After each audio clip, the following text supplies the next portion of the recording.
Sorry, there was objection. Thank you, Mr. Speaker. I move to question number 11, Clare Curran. Mr. Speaker, my question is to the Minister of Communications and IT and asks, does she agree with Chorus's assertion that the Commerce Commission's draft decision on pricing for unbundled bitstream access UBA services could reduce annual earnings by up to $160 million? Honourable Stephen Joyce. Mr. Speaker, on behalf of the Minister for Communications and Information Technology, yes, that figure is broadly consistent with the advice I've received. Clare Curran. Supplementary question. Will she rule out the wholesale price cuts to broadband over copper, which the Commerce Commission is recommending?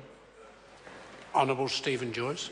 Mr. Speaker, on behalf of the Minister for Communications and Information Technology, what she has done is, rather than take the action that the member is asking about, is bring forward a couple of reviews that will address the whole issue of the regulatory environment in the sector and obviously therefore the pricing matters as well.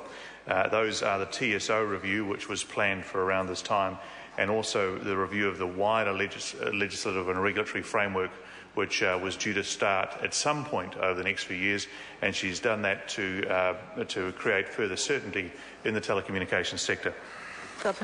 Supplementary question. Clare Why does she think New Zealanders should pay more for their phone and broadband connections than they otherwise need to in order to boost the bottom line of a private company by $160 million?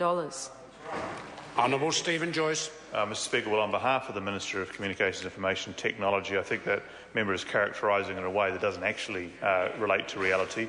Of course, what applies at the moment is the regulatory framework set up under the previous Labor government for UBA pricing.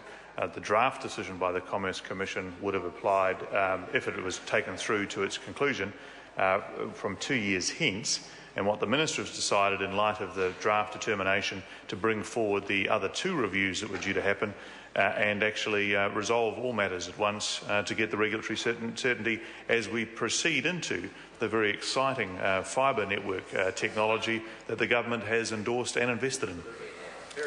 Supplementary question, Clare Curran. Why should the Kiwi household have to forego price drops in their monthly phone and internet bills in order to keep Chorus afloat?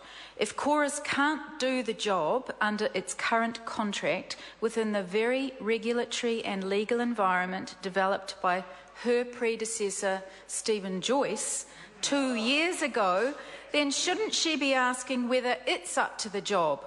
Or should she be asking whether he was up to the job? Honourable Stephen Joyce.